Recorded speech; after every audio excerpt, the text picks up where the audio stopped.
Hello बच्चों, कैसे हो आप लोग। आई होप आप लोग बहुत अच्छे से पढ़ाई कर रहे हो। हालांकि फेस्टिवल सीजन है, वो कुछ आने वाला है, नवरात्रि आने वाले हैं, लेकिन स्टिल हमें पढ़ाई करना है और अच्छे मार्क्स गेन करने हैं हमारे क्लास 11 एंड 12। ठीक है, तो फटाफट आज का जो क्लास है वो फटाफट शुरू कर। ठीक है, आज मैं आप लोग को माइक्रो का क्लास 11 के जो सेकंड चैप्टर है कंज्यूमर इक्विलिब्रियम है, इसका लास्ट टॉपिक कवर अप करने वाला। बहुत इंपॉर्टेंट टॉपिक है, बहुत ज्यादा लेंथी टॉपिक है, लेकिन फटाफट से कवर कर लेते हैं। ठीक है, तो बेसिकली टॉपिक का नाम क्या है? टॉपिक का नाम है consumer equilibrium bye indifference curve. क्या है? Consumer equilibrium bye indifference curve. अब इसको बताने से पहले ना मैं आपको एक चीज बता रहा हूं कि हमारे इस चैप्टर में ना जो सेटिस्फेक्शन था, जो यूटिलिटी था, इसको मेजर करने के हमारे पास दो तरीके थे। कितने तरीके थे? दो तरीके थे। एक तरीका था हमारे पास कार्डिनल और दूसरा था ऑर्डिनल। अब जो कार्डिनल है इसमें बताया जाता है कि हमारे पास जो भी सेटिस्फेक्शन है इसे हम यूनिट्स में मेजर कर सकते हैं। हम इसको मेजर कर सकते हैं यूनिट्स में, जिसे हम बोलते हैं यूटिल्स। ठीक है, अपना जो सेटिस्फेक्शन है हम यूनिट्स में मेजर कर सकते हैं। लेकिन वहीं पे हमारा जो ऑर्डिनल है, ऑर्डिनल बोलता है कि भाई हम उसको यूनिट में मेजर नहीं कर सकते, हम उसको मेजर कर ही नहीं सकते, बिकॉज सेटिस्फेक्शन सबके लिए सब्जेक्टिव होता है, मेजर नहीं कर सकते। तो इसीलिए हमारे पास टॉपिक का नाम होता है consumer equilibrium bye indifference curve. अब इस अप्रोच पे हमारे पास दो तरीके होते हैं। सबसे पहले आता है हमारे पास इंडिफरेंस कर्व। Indifference curve. दूसरा आता है हमारे पास बजट लाइन। दूसरा क्या होता है? Budget line. एक होता है हमारे पास इंडिफरेंस कर्व, दूसरा क्या होता है? Budget line. अब यह इंडिफरेंस कर्व क्या है? इंडिफरेंस कर्व का मतलब होता है कि कहां पर हमें अपना हायर लेवल ऑफ सेटिस्फेक्शन मिलेगा। सीधी बात है, अगर मेरे पास एक इंडिफरेंस मैप होता है, अगर मेरे पास इंडिफरेंस मैप हो और अगर ये तुम्हारा IC1 है, ये तुम्हारा IC2 है और ये तुम्हारा IC3 है, तो एक कंज्यूमर को उसका हायर लेवल ऑफ सेटिस्फेक्शन कहां पे मिलेगा? उसी इस वाले पॉइंट में मिलेगा।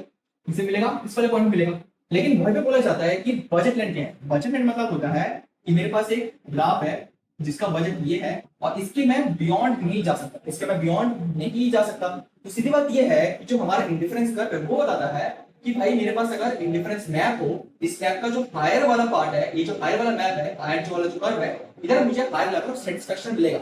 लेकिन वहीं पे जो बजट लाइन वो क्या बताती है? बजट लाइन बताती है कि भाई मैं अपने बजट से बाहर नहीं जा पाऊंगा। तो अगर मैं शॉर्ट में बोलूं तो शॉर्ट में इसका मतलब ये है, जो ऑर्डिनल अप्रोच है, ऑर्डिनल अप्रोच में बोला जाता है कि हमारे पास जो हायर सेटिस्फेक्शन है वो हमारे बजट में ही होना चाहिए। अगर मेरा इनकम 10 रुपए है तो मुझे 10 रुपए के अंदर ही अपना सेटिस्फेक्शन ढूंढना पड़ेगा। मैं 10 के 11 नहीं कर सकता, मैं 10 के 11 नहीं कर सकता। तो इंडिफरेंस कर्व में क्या है? इंडिफरेंस कर्व में the slope of indifference curve which is MRSXY, X मतलब गुड्स, ठीक है, is should be equivalent with the slope of budget line, जो कि क्या है? PX by PY। PX by PY इसका मतलब क्या है? इसका मतलब है कि हमारे पास जो MRS है, ये MRS हमारा इक्वल होना चाहिए, किसके इक्वल होना चाहिए? PX बाय PY के इक्वल होना चाहिए। PX बाय PY के इक्वल होना चाहिए। मतलब क्या है? मतलब ये है कि हमारा जो हायर लेवल ऑफ सेटिस्फेक्शन है, ये हायर लेवल ऑफ सेटिस्फेक्शन हमारे बजट के अंदर होना चाहिए। क्या होना चाहिए? अंदर होना चाहिए। इसे हम बोलते हैं कि indifference curve is equivalent to the budget line. ठीक है, इसको फटाफट देख लो, इसके बाद एक ग्राफ बनाऊंगा, सारा क्लियर। चलो देखो, अब इसका ना ग्राफ बना। ठीक है, तो एग्जाम मान लो हमारे पास एक ग्राफ है, यहाँ पे ये एक कर्व, ये सेकंड कर्व और ये थर्ड कर्व। यहाँ पे हमारे पास IC1, IC2, IC3। हमारे पास ये क्या है? ये हमारे पास है इंडिफरेंस मैप। ये क्या हमारे पास? Indifference map. अब हमें पता है कि अगर किसी भी कंज्यूमर को अपना हायर सेटिस्फेक्शन ढूंढना है तो वो हमारे पास कहां पे मिलेगा? IC3 पे मिलेगा। कहां पे मिलेगा? IC3 पे मिलेगा। बट सपोज मान लो कि हमारे पास एक बजट लाइन है, हमारे पास एक बजट लाइन है जो कि यहां से जा, एक बजट लाइन है जो ऐसे जाती है। अब मैं देखूंगा कि जो बजट लाइन है वो शुरू होती इस वाले पॉइंट से, जिसे मैं ए बोलता हूं, खत्म हो रही इस वाले पॉइंट से, जिसे मैं बी बोलता हूं। हमारा बजट लाइन ना हमारे IC1 को टच करती है, जिसे मैं सी बोलता हूं, और IC यहाँ पे टच करती है, ये डी बोलता हूं। और हमारा जो बजट लाइन है वो टच करती है हमारे पास IC2 को, जिसे मैं बोलूंगा ई। ठीक है, अब ढंग से समझना मैं क्या बोलूं। ठीक है, हमारे पास ना एक इंडिफरेंस मैप है और इंडिफरेंस मैप में हमारे पास 3 कर्व है। हमारे पास कितने कर्व है? 3 कर्व है। सबसे पहला हो गया इंडिफरेंस 1, इंडिफरेंस 2, इंडिफरेंस 3। अब हमें पता है अगर किसी भी कंज्यूमर को अपना हायर सेटिस्फेक्शन ढूंढना है वो इंडिफरेंस कर्व थर्ड पे ढूंढेगा, लेकिन उसका बजट जो है ना वो सिर्फ इतना ही है, इसके बियॉन्ड वो नहीं जा सकता, इसके बियॉन्ड वो नहीं जा सकता। इसका मतलब क्या, इसका मतलब है वो जो इंसान है, वो इंसान जो कंज्यूमर है, वो इंसान अपना सेटिस्फेक्शन डी पे भी ढूंढ पाएगा, वो इंसान अपना सेटिस्फेक्शन सी पर भी ढूंढ पाएगा, लेकिन उसे अगर मैक्सिमम सेटिस्फेक्शन चाहिए तो उसे मैक्सिमम सेटिस्फेक्शन उसे ई पर ही मिलेगा। क्यों मिलेगा? बिकॉज जो सी और डी था वो हमारे आईसी 1 पे था, लेकिन जो ई था वो आईसी 2 पे था। अब आईसी 1 और आईसी 2 पे अगर डिफरेंस हमें पता है तो क्या पता है कि भैया सीधी बात है कि आईसी 1 से आईसी 2 पर हमारा सेटिस्फेक्शन बढ़ जाएगा, आईसी 1 से आईसी 2 पर हमारा सेटिस्फेक्शन बढ़ जाएगा। इसी कारण से जब उसका बजट हमारा आईसी 2 पर आया तो इस ई वाले पॉइंट पे उसका जो सेटिस्फेक्शन है वो बढ़ गया। तो मैं बोलूंगा कि जो ई वाला पॉइंट है, जो ई वाला पॉइंट है, इस ई वाले पॉइंट पे कंज्यूमर को सेटिस्फेक्शन है, कंज्यूमर का जो सेटिस्फेक्शन है वो क्या हो जाता है, हायर हो जाता है, एकदम हाई पे हो जाता है। ठीक है, हमारा जो ई पॉइंट है, ये वाले पॉइंट पे जो कंज्यूमर का सेटिस्फेक्शन है क्या हो जाता है, हाई हो जाता है। क्यों हो जाता है? बिकॉज कंज्यूमर का बजट यहां से लेके यहां पर है, लेकिन उसका लाइन गलती से टच हो गया आईसी 2, मतलब उसका जो बजट है वो आईसी 2 तक जा सकता है, आईसी 2 से बियॉन्ड नहीं जा सकता। तो अगर उसका बजट आईसी 2 तक जा सकता है तो उसका जो हायर लेवल सेटिस्फेक्शन है वो तुम्हारे आईसी 2 के कर्व की इस वाले पॉइंट पे मिल जाएगा। कहां पे मिलेगा? इस वाले पॉइंट पे मिल जाएगा। ठीक है, अब इसका एक फटाफट से चार्ट बनाते हैं और चार्ट को समझते हैं कि कैसे क्या होगा। ठीक है, देख चलो जी, अब फटाफट से चार्ट बना ले। अच्छा देखो, तो चार्ट में सबसे पहले कॉम्बिनेशन, कॉम्बिनेशन उसके बाद dot X and dot Y. ठीक है, combination A B C D X Y, X 1 2 3 4 5, इसका टोटल 15 हो गया। तो 15 से क्या होगा, 15 15 5 माइनस 10 10 माइनस 4 6 6 माइनस 3 3 3 माइनस 2। ठीक है जी, सही है। चलो अब हम निकालेंगे एवरेज, निकालेंगे एवरेज इसका एक्स एंड वाई का। ठीक है, एवरेज कैसे निकलता है? सेक्रीफाइस अपॉन गेन, कि भाई मैंने कितना सेक्रीफाइस और कितना गेन किया, कितना सेक्रीफाइस और कितना गेन। ठीक है, अब तुम देखोगे ये जो एक्स है ना, एक्स की जैसे जैसे क्वांटिटी बढ़ रही है, मेरा जो वाई है इसका सेक्रीफाइस कम रहा है। जैसे जैसे एक्स की क्वांटिटी बढ़ रही है जो सेक्रीफाइस कम रहा है। भैया ऐसा क्यों हो रहा है? बिकॉज हमें पता है कि जब भी हम किसी भी गुड को कंटिन्यूसली कंज्यूम करते रहे तो उसका जो सेटिस्फेक्शन है वो कम हो जाता है, और अगर उसका सेटिस्फेक्शन कम हो जाएगा तो मैं इसको उतना सेक्रीफाइस क्यों करूं जितना मैं पहले कर रहा था। सीधी बात है ना, जब मैंने एक गुड परचेज किया था तो मुझे इसमें मजा नहीं आ रहा था, इसलिए मैंने सेक्रीफाइस कर दिया, लेकिन जैसे जैसे कंजम्पशन बढ़ा तो मुझे इसके अब उतना मजा नहीं आ रहा है। तो अगर मैं इससे उतना मजा नहीं आ रहा है तो मैं उतना सेक्रीफाइस क्यों करूं, मैं सिर्फ एक सेक्रीफाइस करूंगा। तो सीधी बात यह है कि जब भी हम गुड कंज्यूम करें, कंज्यूम करते करते हमारा सेटिस्फेक्शन लेवल कम हो जाता है, और जब हमारा सेटिस्फेक्शन लेवल कम हो जाता है हमारा सेक्रीफाइस भी कम हो जाता है। तो एक चीज हमेशा याद रखना कि जो कंजम्पशन है, जो कंजम्पशन है वो जब बढ़ता है तो उसके साथ हमारा जो सेटिस्फेक्शन है वो कम हो जाता है, और जैसे सेटिस्फेक्शन कम हो जाएगा तो उसके साथ साथ हमारा जो सेक्रीफाइस है, हमारा जो सेक्रीफाइस है ना दूसरे गुड्स का, ठीक है, हमारा जो सेक्रीफाइस है वो भी हमारा कम हो जाता है। हमारा कंजम्पशन अगर बढ़ेगा, हमारा अगर कंजम्पशन बढ़ेगा तो इसका सेटिस्फेक्शन कमेगा, और अगर इसका सेटिस्फेक्शन कमेगा तो दूसरे वाले गुड का सेक्रीफाइस भी कम होता रहेगा। ठीक है जी, चलो अब फटाफट से एमआरएस निकालो। एमआरएस क्या बोले? Sacrifice by gain. इसमें तो कुछ नहीं आएगा, इसमें कितना, इसमें तुम्हारा आया 5 से 10 ना, 5 का सेक्रीफाइस किया, तो सेक्रीफाइस कितना किया? 5 किया। सेक्रीफाइस कितना किया? 5 किया। वही भी हमारे पास गेन कितना किया? अच्छा यहाँ पे x, y, ठीक है, y, ठीक है, y को 5 सेक्रीफाइस किया, उसके बदले गेन कितना किया? हमारे x ने 8 गेन किया। उसके बाद नेक्स्ट में हमारे पास सेक्रीफाइस कितना है? सेक्रीफाइस किया उसने 4, वहीं पे हमारे पास गेन किया 1, फिर हमारे पास सेक्रीफाइस किया 3, वहीं पे x ने गेन किया फिर से, उसके बाद सेक्रीफाइस किया 2, उसके बाद हमारे पास सेक्रीफाइस ने गेन किया 1। ठीक है, तो क्या देखोगे कि जैसे जैसे हमारा कंजम्पशन बढ़ रहा है, हमारा जैसे कंजम्पशन बढ़ रहा है वैसे वैसे सेक्रीफाइस कम हो रहा है, बिकॉज मुझे उतना मजा नहीं आ रहा। ठीक है, अब हम ना एज्यूम करते हैं, अब एज्यूम करते हैं कि हमारा जो प्राइस है, ठीक है, इसको मिटा रहा हूँ, ठीक है, हम एज्यूम करते हैं हमारा जो प्राइस है x का वो है 4, और वही पे हमारा जो y का प्राइस है वो है 1। ठीक है, मतलब 4/1, ठीक है। यहाँ पे भी तुम्हारे पास 4/1 होगा, यहाँ पे भी 4/1, यहाँ पे भी 4/1 और यहाँ पे भी 4/1, ठीक है। अब बोला है कि जहां पर भी मेरा एमआरएस और PX by P Y equal होगा, उसी जगह पे मेरा जो कंज्यूमर इक्विलिब्रियम है वो हाईएस्ट होगा। इसका मतलब क्या, इसका मतलब ये है कि जहां पर भी हमारा जो एमआरएस है, एमआरएस और पीएक्स बाई पी वाई जहां पे भी इक्वल होगा, वहां पे हमारे पास हायर सेटिस्फेक्शन भी होगा, और हायर सेटिस्फेक्शन के साथ साथ हमारे जो कंज्यूमर इक्विलिब्रियम है वो भी आएगा।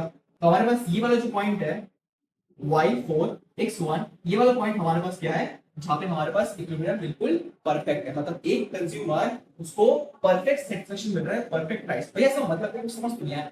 इसका मतलब ये है कि अगर तुम इस ग्राफ को या फिर चार्ट को ढंग से देखोगे ना, तो इस चार्ट के ऊपर हमारे पास एक सिनेरियो है, इस चार्ट में ये वाले पार्ट में सिनेरियो है, और इस वाले चार्ट में इस वाले पार्ट में एक सिनेरियो है, ठीक है। ये हमारे पास फर्स्ट सिनेरियो, इस वाले पार्ट में सेकंड सिनेरियो, इस वाले पार्ट में थर्ड सिनेरियो। देखो मैं इतने डिटेल इसलिए बता रहा हूँ बिकॉज़ मैं चाहता हूँ जो भी डाउट है, जो भी चीजें वो क्लियर हो। इस चार्ट में नंबर्स क्यों आए, ये नंबर्स कहाँ पे जा रहे हैं, कैसे आ रहे हैं, वो सारा क्लियर करना चाहता हूँ, ठीक है। तो इसलिए मैं इतना डीपली बताना चाहता हूँ, ठीक है। तो हमारे पास तीन सिनेरियो है, तीन सिनेरियो में से सबसे पहले सिनेरियो लिखते हैं। केस नंबर 1 में क्या है, केस नंबर 1 में हमारा जो एमआरएस है, वो क्या है, ज्यादा है हमारे पीएक्स से। हमारे किससे ज्यादा है, हमारे पीएक्स बाई पी वाई से ज्यादा है। दूसरा सिनेरियो क्या है, दूसरा सिनेरियो है कि हमारा जो एमआरएस है, वो इक्वल है px बाई पी वाई के इक्वल है। तीसरा क्या है, तीसरा हमारे पास है कि हमारा जो एमआरएस है वो स्मॉलर है हमारे px बाई पी वाई। इसका मतलब है अगर तुम ढंग से देखोगे ना, इस वाले पॉइंट पे हमारा जो एमआरएस, अच्छा एमआरएस का मतलब क्या होता है, एमआरएस मतलब होता है सेटिस्फेक्शन, एमआरएस का मतलब क्या होता है, एमआरएस मतलब होता है सेटिस्फेक्शन। इसका मतलब है कि जितना उसे सेटिस्फेक्शन मिल रहा है उससे कम वो पैसा खर्च कर रहा है। अब क्या, इसका क्या मतलब है, एज्यूम करो कि हमारे पास जो x का प्राइस है वो क्या है 4 और y का प्राइस है 1, ठीक है। जो हमारे पास x का प्राइस है वो क्या है 4 और जो y है उसका प्राइस है 1, ठीक है। अब ये तो हमें सीधा पता है कि अगर मुझे एक x खरीदना है, अगर मुझे एक x को कंज्यूम करना है, तो मुझे 4 y को सेक्रीफाइस करना होगा। क्यों, बिकॉज एग्जांपल मान लो कि मेरे पास लिमिटेड पैसे हैं, मेरे पास जो मनी है वो लिमिटेड है। अगर पैसे मेरे पास लिमिटेड है और अगर मुझे x को कंज्यूम करना है तो मुझे 4 y को सेक्रीफाइस करना होगा। तो अगर मैं यहाँ पे लिखता हूं कि for 1x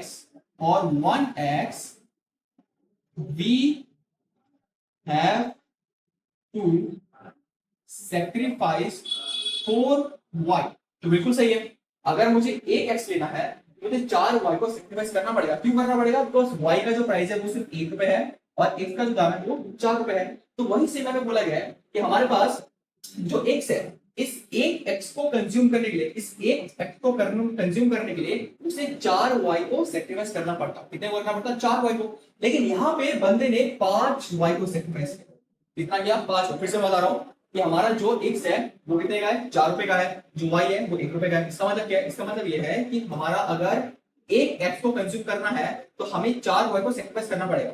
लेकिन यहाँ पे उसने एक x को कंज्यूम करने के लिए 5 y को सेक्रीफाइस किया। इसका मतलब क्या है, इसका मतलब ये है जो x है उसमें उसको ज्यादा मजा मिल रहा है, जो x है उसमें उसको ज्यादा मजा मिल रहा है। तो अगर इसमें ज्यादा मजा मिलेगा तो इसमें हमारा मतलब क्या बनेगा, मतलब, ठीक है, इसका हमारा मतलब क्या बनेगा, मतलब ये बनेगा कि कंज्यूमर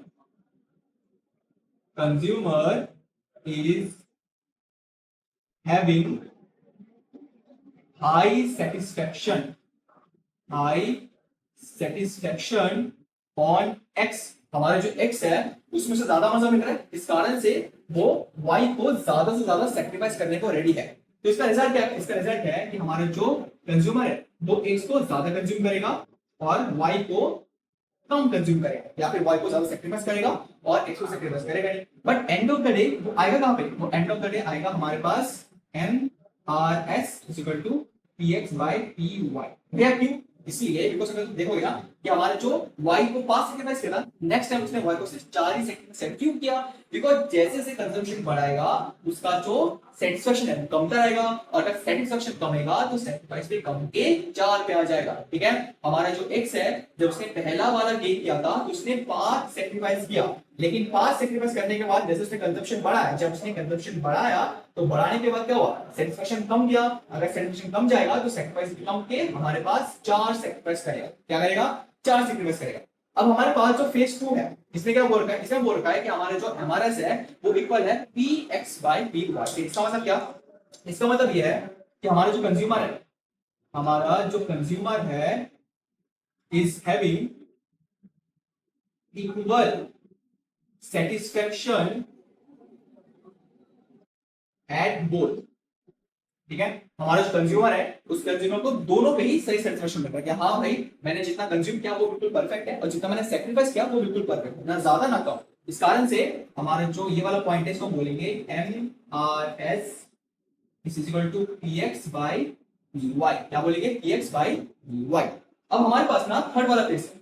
थर्ड वाले केस में क्या है? थर्ड वाले केस में बोल रखा है कि एक इंसान को अगर एक एक्स लेना है तो उसे 4 वाई को सेक्रीफाइस करना पड़ेगा। सीधी बात है, अगर तुम्हें एक एक्स लेना है तो 4 वाई को सेक्रीफाइस करना पड़ेगा, लेकिन यहाँ पे उसने सिर्फ 3 ही सेक्रीफाइस किया है। कितना किया है? 3 ही सेक्रीफाइस किया है। यहाँ पे कितना किया है? सिर्फ 2 ही सेक्रीफाइस। इसका मतलब क्या है? इसका मतलब है कि उस इंसान को, उस कंज्यूमर को अब एक्स को उतना मजा नहीं आ रहा है। उस इंसान को अब एक्स को उतना मजा नहीं आ रहा है, तो अगर उसे एक्स को उतना मजा नहीं आएगा तो वो कंज्यूम करना कम कर देगा, या फिर जो सेक्रीफाइस है उसे करना कम कर देगा। तो इस वाले पॉइंट में क्या है? इस वाले पॉइंट में है द कंज्यूमर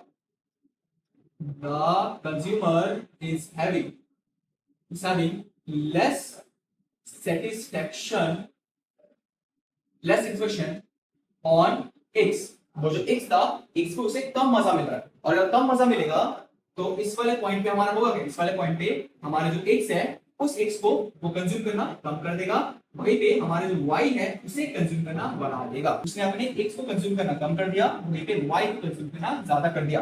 लेकिन फिर से वही वाली बात कि अगर x को कम करेगा और y को ज्यादा करेगा तो ज्यादा करते करते कहां पे आएगा? हमारा 4/1 पे ही आएगा, जहां पे हमारे पास y 4 एंड x 1 है। इसका मतलब इसके बाद भी हमारा जो कंज्यूमर है वो लास्ट में कहां आएगा? MRS xy is equal to px by py पे आएगा। इसका मतलब क्या है? इसका मतलब है कि हमारा जो कंज्यूमर है वो एंड ऑफ द डे हमारे कहां पे आने वाला है? कंज्यूमर इक्विलिब्रियम पे आने वाला है। तो फिर से बता रहा हूं एक बार कि हमारा जो x था, एक x को पाने के लिए हमें 4 y को सेक्रीफाइस करना पड़ेगा, लेकिन अगर मैं चार्ट में देखूं, चार्ट में उस इंसान ने एक x को पाने के लिए उसने 5 y को सेक्रीफाइस किया। इसका मतलब क्या है? क्योंकि x में ज्यादा मजा मिल रहा था और y में कम मजा मिल रहा था, इस कारण से हमारे जो x है उसे ज्यादा कंज्यूम करेगा और y को कम कंज्यूम करेगा। लेकिन एंड ऑफ द डे आएगा कहां पे? हमारे MRS px by py में आएगा। सेकंड में क्या देखा? सेकंड में हमने देखा कि हमारा जो MRS है वो बिल्कुल इक्वल है हमारे P से। इसका मतलब क्या? ये वाला जो पॉइंट है वो हमारा क्या है? कंज्यूमर इक्विलिब्रियम है। इसका मतलब क्या? कि वो अपना पैसा जहां पे खर्च कर रहा है वो अपना पूरा पैसा खर्च कर रहा है और साथ ही उसको ज्यादा से ज्यादा सेटिस्फेक्शन मिल रहा है। और इस वाले पॉइंट को भी हम क्या बोलते हैं? Consumer equilibrium. क्या बोलते हैं? Consumer equilibrium. कि भैया इस वाले पॉइंट पे इंसान पूरा पैसा खर्च कर रहा है, अपना जो लिमिटेड मनी है, जो उसका पूरा इनकम, एंटायर इनकम 20 रुपए है, वो पूरा खर्च कर रहा है और साथ ही साथ उसे हायर सेटिस्फेक्शन भी मिल रहा है। थर्ड फेज में क्या है? थर्ड फेज में है कि उस इंसान को 4 वाई सेक्रीफाइस करने पड़ेंगे एक एक्स के बदले, लेकिन उसने सिर्फ 3 ही वाई सेक्रीफाइस किया, सिर्फ 2 ही वाई सेक्रीफाइस। इसका मतलब क्या है? इसका मतलब उसे एक्स में अब मजा नहीं आ रहा है। अगर उसे एक्स में मजा नहीं आएगा तो एक्स का कंजम्पशन कमाएगा, वाई को बढ़ाएगा और अल्टीमेटली कहां पे आएगा? हमारे MRS is equal to px by py पे आने वाला है। और यहाँ पे ये जो पूरा कॉन्सेप्ट है, ये कॉन्सेप्ट हो जाता है समाप्ति। फटाफट देख लो इसको। ठीक है, तो हमारे पास ये टॉपिक होता है खत्म। ठीक है, हमारा जो कंज्यूमर इक्विलिब्रियम है, कंज्यूमर इक्विलिब्रियम के साथ हमारा आईसी और हमारा बजट लाइन कैसे मैच करता है वो जानना बहुत जरूरी है। ठीक है, अगर मैं मैप में बताऊं तो मैप में हमारे पास 3 आईसी है, लेकिन आईसी में से हमारा जो सेकंड वाला आईसी है इसमें हमारे उस इंसान को हायर लेवल ऑफ सेटिस्फेक्शन मिल रहा है क्योंकि उसका बजट हमारे इस लाइन से क्रॉस कर रहा है। और इस तरह से हमारा पूरा कंज्यूमर इक्विलिब्रियम चैप्टर होता है समाप्ति। ठीक है, ये चैप्टर पे फिनिश है। अब आप लोगों का काम है कि आप उसको अच्छे से पढ़ो, ठीक है, इसको समझो और अगर कुछ का डाउट हो तब मुझे कमेंट करो। ठीक है, आज के लिए इतना ही। आई होप आपको समझ आया होगा। ठीक है, सो ऑल द बेस्ट बच्चों, पढ़ते रहो। आज के लिए और अगर कुछ भी क्वेश्चन करना है, कुछ भी डाउट है, आप मुझे कमेंट कर सकते हैं। ठीक है बच्चों, टाटा।